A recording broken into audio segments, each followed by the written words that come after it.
Chicken റോളും ഷവർമയും എല്ലാം ഉണ്ടാക്കുന്നത് ഈ ചപ്പാത്തി വെച്ചിട്ടാണല്ലേ. നൂഡിൽസ് വരെ ചപ്പാത്തി വെച്ചിട്ടുണ്ടാക്കുന്നത്രേ. അപ്പം നമ്മളിന്ന് ചപ്പാത്തി വെച്ചിട്ടൊരു കിടുക്കാച്ചി ഐറ്റം ഉണ്ടാക്കുന്നുണ്ട്. ഒരു മധുര പലഹാരമാണ് കേട്ടോ. പെട്ടെന്ന് ഉണ്ടാക്കിയെടുക്കാം. അടുക്കളയിലുള്ള സാധനങ്ങൾ മാത്രമാണ് യൂസ് ചെയ്തിട്ടുള്ളത്. അതായത് നമ്മുടെ ഈ ചപ്പാത്തി, കോഴിമുട്ട, പാല്, പഞ്ചസാര, ഇത് ഇത്ര മതി. ഈ 3-4 ഐറ്റം കൊണ്ട് നമുക്ക് അടിപൊളിയായിട്ടുള്ള ഒരു പലഹാരം ഉണ്ടാക്കിയെടുക്കാം. ഞാൻ ചപ്പാത്തി ഇങ്ങനെ കേട്ടോ കട്ട് ചെയ്തത്. പക്ഷേ ഇങ്ങനെ വേണമെന്നില്ല, പിച്ചും നുറുക്കിയിടൂലേ, അങ്ങനെ ചെയ്തെടുത്താലും മതി. എന്നിട്ട് പാലിൽ നന്നായിട്ട് പഞ്ചസാര ഇട്ടിട്ട് നന്നായിട്ട് മിക്സ് ചെയ്തെടുക്കുക കേട്ടോ. പിന്നെ അതിലേക്ക് നമ്മളൊരു 3 കോഴിമുട്ടയും കൂടി പൊട്ടിച്ച് വയ്ക്കുകയാണ്. എന്നിട്ട് നന്നായിട്ട് മിക്സ് ചെയ്യുക. നമ്മുടെ ഈ മുട്ടയും പാലും പഞ്ചസാരയും നന്നായിട്ട് മിക്സ് ആവണം കേട്ടോ. എന്നിട്ട് നമ്മൾ അരിഞ്ഞു വെച്ചിട്ടുള്ള ചപ്പാത്തി കഷ്ണങ്ങൾ നമുക്ക് ഈ മിക്സിലേക്ക് ഇട്ടിട്ട് കുറച്ച് നേരം കുതിരാൻ വേണ്ടി വെക്കുക.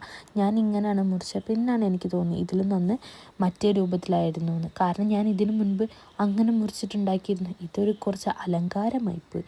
സാരമില്ല, നമുക്ക് നെക്സ്റ്റ് ടൈം കൈ കൊണ്ട് മുറിച്ചിട്ട് തന്നെ ആക്കാം. ഇതിനു മുൻപ് നൂഡിൽസിന് വേണ്ടി ഇങ്ങനെ ആയിട്ടായിരുന്നു മുറിച്ചത്. അപ്പോൾ ആ ഒരു ഓർമ്മയ്ക്ക് കട്ട് ചെയ്തതാണ്. പിന്നെ അത് ചെയ്യുന്ന എൻ്റെ അനിയത്തിയാണ് കേട്ടോ. അപ്പോൾ ഇനി നമുക്ക് പാലിലേക്ക് ഇട്ടിട്ട് നന്നായിട്ടൊന്ന് സോക്ക് ചെയ്ത് വെക്കാം. നമ്മുടെ ചപ്പാത്തി നന്നായിട്ടൊന്ന് സോക്കായി കിട്ടണം. ഇനി ഈ ചപ്പാത്തി ഇതിൽ കിടന്ന് നന്നായിട്ടൊന്ന് സോക്കാവട്ടെ. ഒരു 10 മിനിറ്റ് കഴിഞ്ഞിട്ട് നമ്മൾ ഒരു അടി കട്ടുള്ള ഒരു പാത്രം എടുക്കുക. നമ്മൾ ഈ ചട്ടിപ്പത്തിരിയൊക്കെ ഉണ്ടാക്കുന്ന പാത്രമില്ലേ, അതുപോലത്തെ ഒരു പാത്രം എടുക്കുക. നമ്മൾ പോളകളൊക്കെ ഉണ്ടാക്കുന്ന ആ പാത്രത്തിൽ കുറച്ച് നെയ്യ് തടവിയിട്ട് ഒന്ന് ചൂടായി വരുന്ന സമയത്ത് നമ്മൾ കുതിർത്ത് വെച്ചിട്ടുള്ള ചപ്പാത്തീൻ്റെ മിക്സ് ഉണ്ടല്ലോ, അത് നമുക്ക് ഈ പാത്രത്തിലേക്ക് ഒഴിച്ചു കൊടുക്കാം. എന്നിട്ട് നന്നായിട്ട് എല്ലാ ഭാഗത്തും എത്തുന്ന രൂപത്തിലാക്കി കൊടുക്കുക. ഞാൻ പറഞ്ഞല്ലോ, ചപ്പാത്തി ഇങ്ങനെ ആയതുകൊണ്ട് എനിക്ക് എല്ലാ ഭാഗത്തും എത്തിക്കാൻ കുറച്ചൊരു ബുദ്ധിമുട്ടുണ്ട്.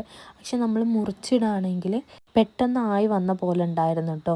ഞാനിത് സെക്കൻഡ് ടൈമാണ് ചെയ്ത് നോക്കുന്നത്. അപ്പോൾ എനിക്ക് ഫസ്റ്റ് ടൈം ചെയ്തതാണ് കൂടുതൽ ഇഷ്ടമായത്.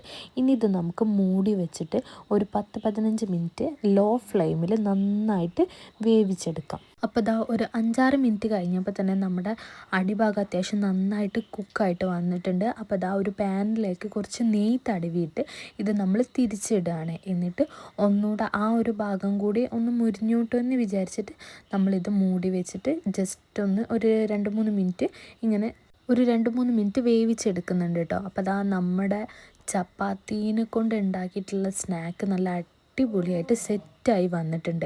ഇത് നമുക്ക് കുട്ടികൾക്ക് ഈവനിങ്ങിലൊക്കെ കൊടുക്കാൻ, സ്കൂൾ വിട്ട് വരുന്ന സമയത്തൊക്കെ കൊടുക്കാൻ നല്ല അടിപൊളിയായിട്ടുള്ള ഐറ്റം കേട്ടോ. എൻ്റെ മോൾക്ക് പിന്നെ എന്ത് കണ്ടാലും കേക്കാണ്, അത് അവൾക്ക് മുറിച്ചേ പറ്റും. എൻ്റെ അനിയത്തി മോളും കൂടി ഹാപ്പി ബർത്ത്ഡേ ഒക്കെ പറഞ്ഞിട്ട് കേക്കൊക്കെ കട്ട് ചെയ്യുന്നുണ്ട് കേട്ടോ. എന്ത് തന്നെ പറഞ്ഞാലും നല്ല അടിപൊളി ടേസ്റ്റി ആയിട്ട് സിമ്പിളായിട്ട് നമുക്ക് പെട്ടെന്ന് ചെയ്തെടുക്കാൻ പറ്റുന്ന ഒരു ഈവനിങ് റെസിപ്പിയാണ്. എന്തായാലും ട്രൈ ചെയ്തിട്ട് കമൻറ്റ് ചെയ്യാൻ മറക്കരുത്. അപ്പോൾ ഇത്രയൊക്കെ ഉള്ളൂ. അപ്പോൾ ഓക്കെ, ബായ്.